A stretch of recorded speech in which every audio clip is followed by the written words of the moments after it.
Hey guys! So, this episode is about book number 2 of 2021. If you liked the previous book and want to talk about The Husband's Secret, definitely go subscribe and comment on my videos. So yes, book number 2, it's called Such a Fun Age. So immediately seeing the title, I'm thinking Such a Fun Age. Personally, I like books that are relatable. I like books that obviously interest me. And when I saw the title, I was like, Such a Fun Age. What was such a fun age for me? Me personally was when I was a teenager. And I'm still learning about little fun things, I guess, in my 20s. But more when I was a teenager, I feel like I had a lot of fun. Just because it's like carefree, living your life. You're not worried about all the things that come down on you when you're in your 20s. I used to love teenage books. I used to love teenage books when I was a teenager because they were so relatable and they were like, oh my gosh, high school. Oh my gosh, boyfriend. Oh my gosh, romance. All that stuff. But, as you grow with everything that you do. If you have not read this book and you would like to, go read it, then come back to me and we'll chat, all that stuff, because I hope I don't spill any spoilers for you. So the first chapter, by the way, already gets you so hooked. And if you are not hooked, if you read this book and you're not hooked by that first chapter, I don't know what you're interested in. And I really don't know what would actually get you to be like, oh, wow. You'll say something. You had to have a reaction to that first chapter. But anyways, it's really just based off of this girl, main character. Her name is Imara. I'm so sorry if I'm mispronouncing her name. Watched my previous episodes. I'm terrible with pronouncing names, and I'm so sorry. But Imara, E-M-I-R-A. Yes, that's how they spelled it. But she's in her 20s. She living life. I think she's living life, okay? In her 20s, she has an amazing group of friends, lives her life to the fullest. She is a babysitter. She's a babysitter of like a very wealthy family. So it tells me, okay, there's going to be some minor or maybe bigger issues with this family. So when I tell you the family that she babysits is made out of money, they are made out of money.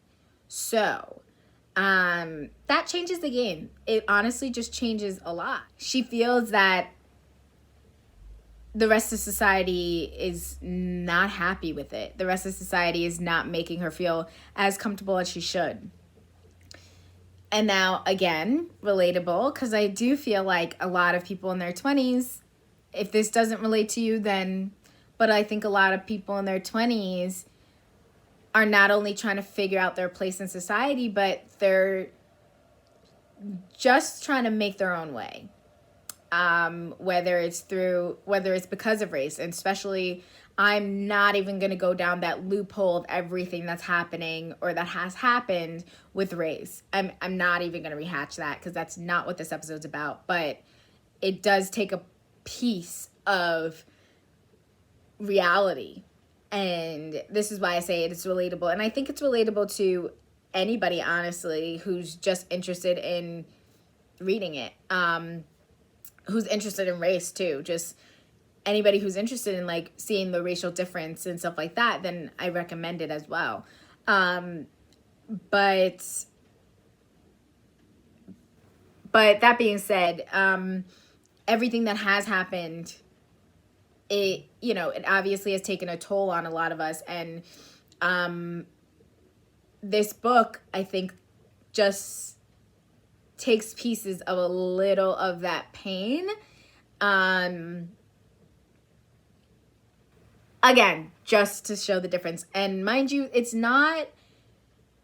don't go so deep into everything, obviously, that's happening in society right now, but it is pieces that is a wake-up call to the racial difference, to wealthy difference, to occupational difference. It definitely rips off pieces of each. So this is all in my opinion. And that being said, I think it's something that when you're in your 20s, you're trying to figure out, like I said before, when you're in your 20s, you're trying to figure out where you stand in society, what you stand, what you like, what you don't like, what you know, what you want to be, what you want to do, what you just, and you're really trying to figure out your life. So that being said, I say it's relatable because I feel like a lot of people in their 20s are in that literally situation where they're trying to figure out, they're just trying to figure out their piece of the world that belongs to them. They're just trying to figure it out. And honestly, no judgments, because I know what it's like to be there. I know what it's like to try and figure out just that little percentage of the world that you want to be in, that you can definitely take over because you can. And I think this book also has a piece of a powerful moment with that, because she does have a bit of a struggle, again, with trying to figure out where she stands in society. So I don't think it specifies how much she's making, but she's making enough to where she's happy. Enough to where she's happy with who she babysits.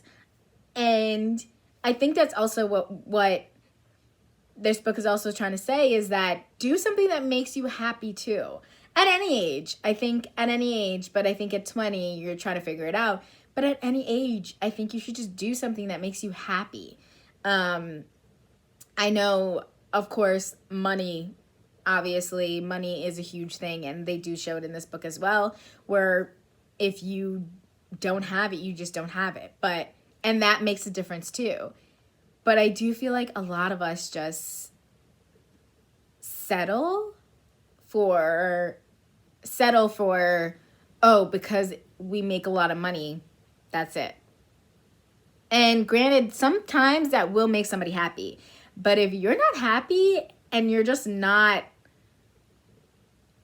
I guess I want to propose this question because I feel like I get so mixed with it myself, but if you make all the money in the world, does it conquer the happiness? Does it conquer your happiness? And vice versa. If you're really happy, but you don't make enough money, is it worth it? Like what I really want to propose that question to anybody who's watching this, because it is a really big question. Like, personally, I don't know. I don't know anymore. I honestly, for my opinion, I don't know the answer. I mean, there is no specific answer, but in my opinion, I don't know. I just don't know anymore. Because obviously the wealth is nice, and it all depends on your individual lifestyle. So some people could be struggling, and when they find that job that really brings the wealth to you, but they're super unhappy, it might be worth it. But then somebody who isn't as rich and isn't, but isn't poor,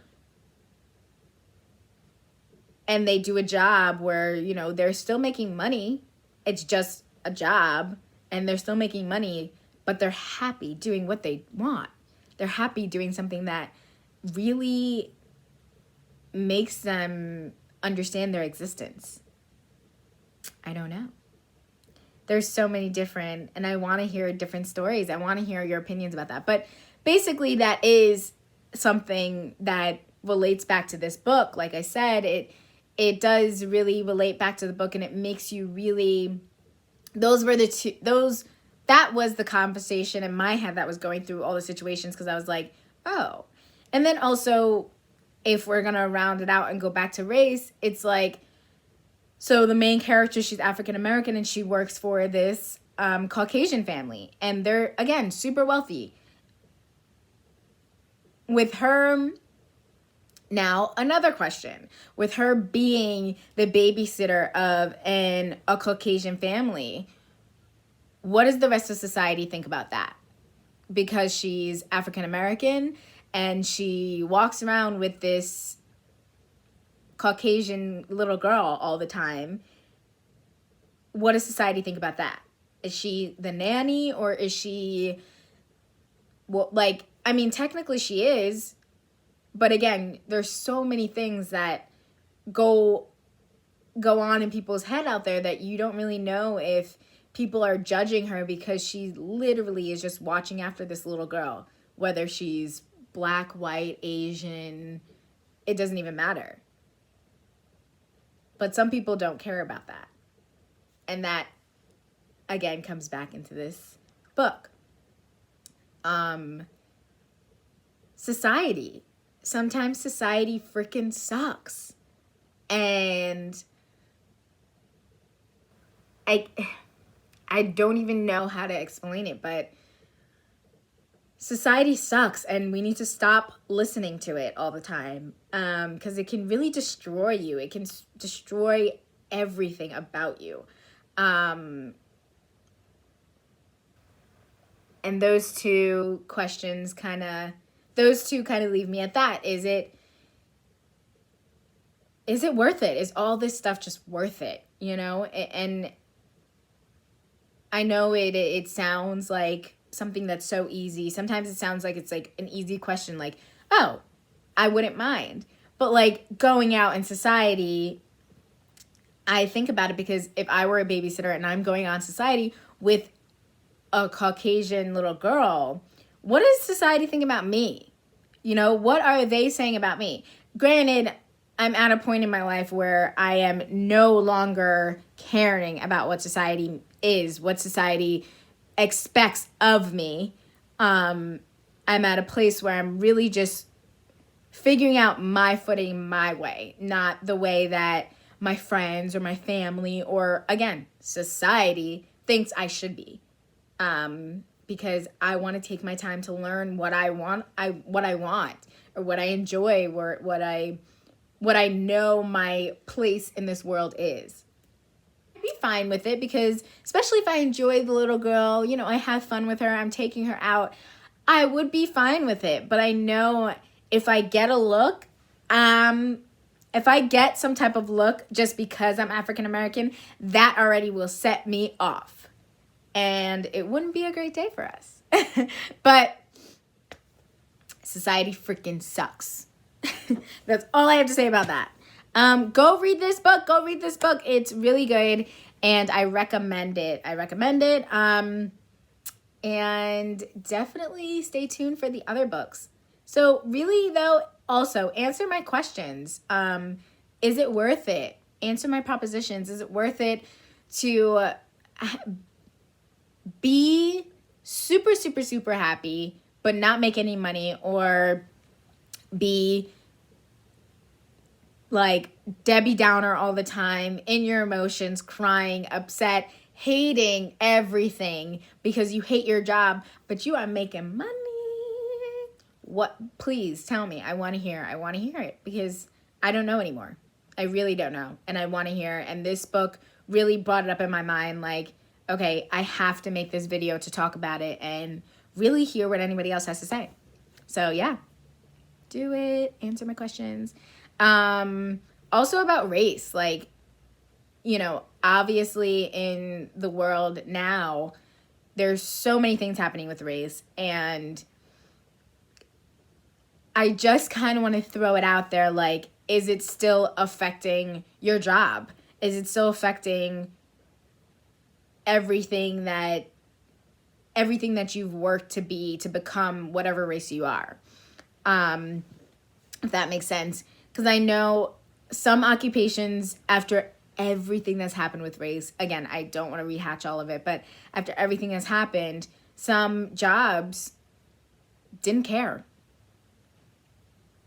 And then there's some jobs that are extremely, extremely with it and kind of just took precautions because of hear about it. I want to hear, is your job or the job that you had or the job that you have, did they change because of everything that's been happening with race, or are they still treating you the same? Or are they still doing the same crap that they did before and not acknowledging the fact that now in 2021, after 2020, so much crap has happened with race that they haven't changed. You know, are they still the same society from before? Or are they really trying to make a change? And I hope they are, and I hope everybody is still trying to make a change, because the amount of stuff that happened last year is unbearable. But yes, again, I don't want to rehash it right now, but it does flow back into this book, so go read this book. And subscribe so you can hear about other books and other things that I have to say.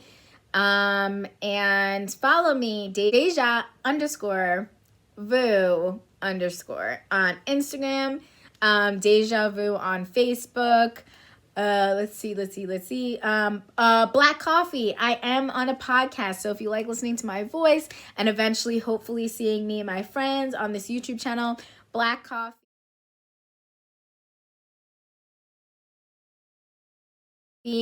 Koffee with a K. We are on Instagram, Facebook, working on other social media. We already have episodes out there. So we're on Google Podcasts, anywhere where you stream a podcast, we are there. So go check it out. Check it out. And I want to hear your opinions about this video and anything else you want to talk to me about. So let me hear it. Have a good one, guys. Bye. What the fuck is up? If you don't know where this is from, Sully from Love Island, shout out to you, girl. Love you. Love watching your videos. I just want to try and see how that looks. I don't do it as well as she does, but what the fuck is that? So, this book review is about sorry, videos, obviously.